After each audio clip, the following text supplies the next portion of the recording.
질문 드리겠습니다. 네. 흔히 우리가 알고 있는 사회의 뜻은 사람들이 살아가는 온갖 집단 체계로 작게는 가정에서 크게는 직장, 국가를 지칭합니다. 이를 운영의 주체와 활동의 주체로 우리가 상식적으로 알고 있는 사회와 어떻게 다른지 풀어주시면 감사하겠습니다. 고맙습니다. 분명히 알아야 될 것은 갑을 관계가 잘못되어 있다. 이 갑을 관계에 대한 인식을 새롭게 해나가는 게 중요를 해요. 제가 이에 대한 법문을, 기초적인 법문을 제가 한 1년 그 전부터 해왔을 거예요.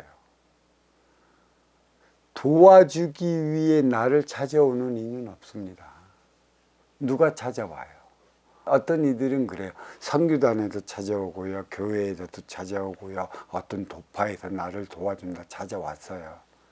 그게 너를 도와주기 위해 찾아온 것인가, 아니면 그들 자체를 명내기 위해 찾아오신가를 잘 보세요. 사회적인 구성은 더 그렇습니다. 생판 모르는데 어떤 이들이 전화할 때, 다단계 막 유행할 때, 여기 오면 뭐도 하고 뭐도 하고 뭐도 줄 테니 오라. 괜히 친한 척 하는데 가만히 보면 저 양반이 나한테 언제 친했지? 근데 찾아오면 돈 벌게 해준다네. 그러니까 자기가 지금 어려우니까 찾아가는 거야. 절대 나 도와주기 위해 찾아오는 곳은 없어요. 우리는 이 기본 명제를 밑에 깔고 생활해 나가야 하는 것이죠. 하지만 도움 받고자 찾아가는 게 인간 생활이에요. 내 아쉬움을 채우고자. 집안만 있으면 배가 고프는데 인간은 최고의 기본의 질서가 뭐가 있어요? 배를 채우기 위해 집 밖에 나가갖고 동물을 잡고 농사를 하기 시작을 한다라는 얘기죠. 찾아가는 거예요, 그게. 나중에는 이제 내가 그 뭐 사냥을 많이 해서 동물도 있고 목축업 농사를 해서 뭐 쌓아뒀다면 그만큼 따르지 않은 이들이 있고 이것을 구하기 위해 찾아오는 것이죠. 그래서 사회가 형성이 되는 것이에요. 가정과 사회의 구분은 어딘 줄 아십니까? 선은 없어요. 때로는 가정이 사회가 되기도 하는 것이죠. 내가 이로운 삶을 살고 있는데 누군가가 도와달라고 집으로 찾아왔다. 그러면 그것은 가정이 아니에요. 사회가 되는 것이죠. 소통하기 위한 곳이 사회인 것이고 충전하기 위한 곳이 가정이다. 소통과 그 충전의 차이를 우리는 잊지를 말아야 하는 것이에요. 자, 우리가 그래요. 전화를 남한테 한번 보십시오. 내가 남한테 도와주기 위해 전화합니까? 아니, 나한테 뭔가 이득이 될 것이 없나, 뭔가 나한테 무엇인가 충전할 곳이 없나 궁금해서 우리는 유튜브를 보고 인터넷을 뒤져요.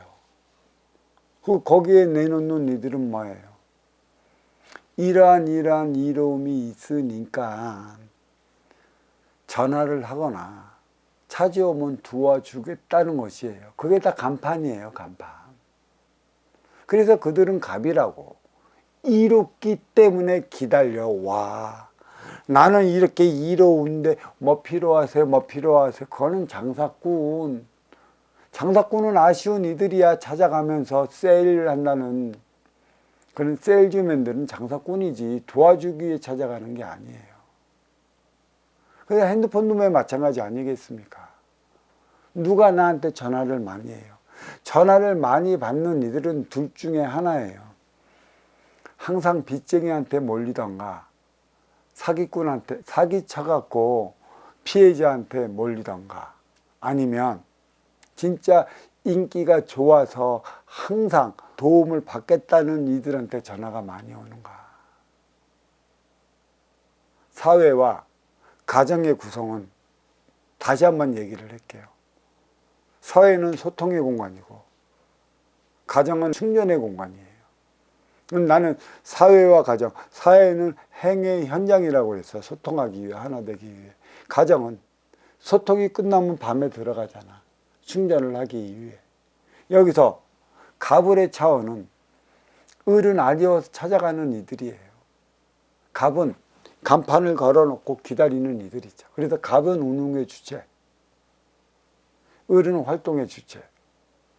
이 스승님 같은 경우도 그래요. 여기서 찾아오는 모든 이들을 위한 운용의 주체이죠. 그렇지만 무엇인가 필요를 해서 내가 막 만행을 하는데 조그만 CU 같은 데 들렀다. 그 순간 나는 아시는 활동의 주체가 되는 거예요. 맞이하는 이는 이로운 운용의 주체가 되는 것이죠. 이제 거기서 만남이 이루어져요. 그러니까 CU는 필요한 걸 갖고 있기 때문에 스승님 같은 양반이 들어가. 만약에 그가 그러한 걸 거기에서 갖고 있지 않다면 스승님은 안 들어가요. 찾아와야 뵙는 거죠. 하지만 그는 그것을 갖고 있기 때문에 거기서 뵀어. 그 방편이 있기 때문에 본 거예요. 그래서 이 모든 것은 너와 나를 만나기 위한 방편으로 자리하고 있다. 그게 없으면 어찌 만나겠습니까? 그것을 가지고 있기 때문에 너는 나를 부르고 나는 너를 부르는 거예요. 스승님은 이 법문, 이 천부의 삶을 가리키기 위한 선순환의 삶이 무엇인가를 일깨워주기 위한 이 법, 이 대안을 찾았기 때문에 이것을 전해주기 위해 기다리는 것이죠. 이게 방편인 거예요. 이 방편으로 우리 도반님들, 우리 제자님들은 여기 오신 이유가 뭐예요?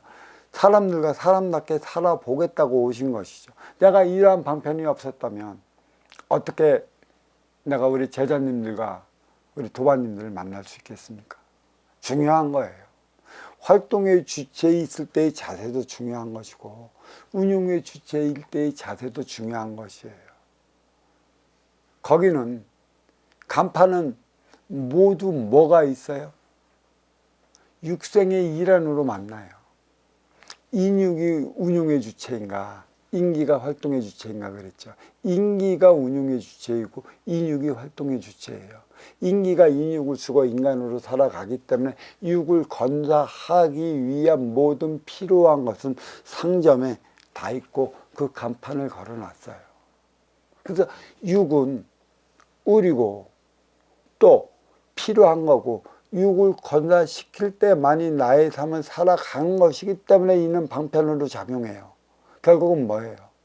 인육은 지수와 풍채로 돌아갈 것이니 너를 만나기 위한 나는 너를 만나기 위한 방편으로 가지고 있는 것인데 우리는 이 인연을 만나기 위한 방편으로 가지고 있는 이 육생양을 여기에 목숨을 걸어 그냥 안타깝게 인연을 놓쳐버려요.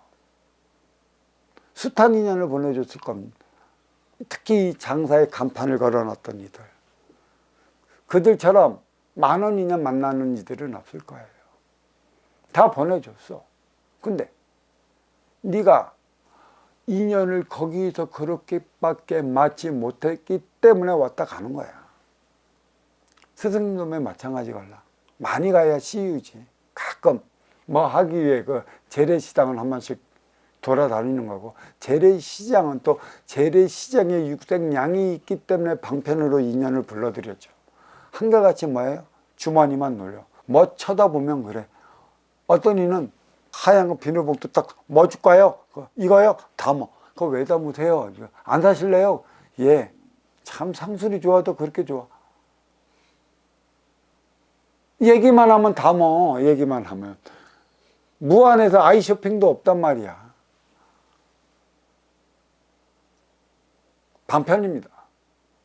근데 우리는 방편에 빠졌어요.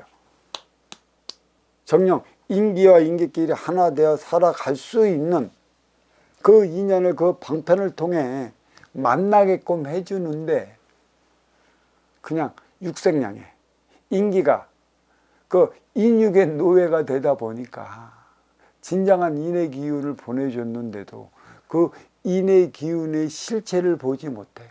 껍데기만 봐.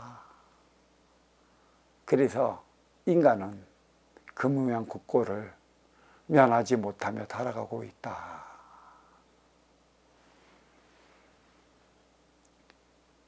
방편을 통해 인연을 만난다는 사실을 알아야 할 것입니다. 그리고 그 인연은 나아기 나름이지, 하늘에서 빈다고 네 잘못된 언행과 네 욕심적인 행위야, 네 자존심으로 똘똘 뭉친 그것은 하늘이 봐주질 않는다. 나아기 나름이다. 자, 이 질문 여기에 마치겠습니다.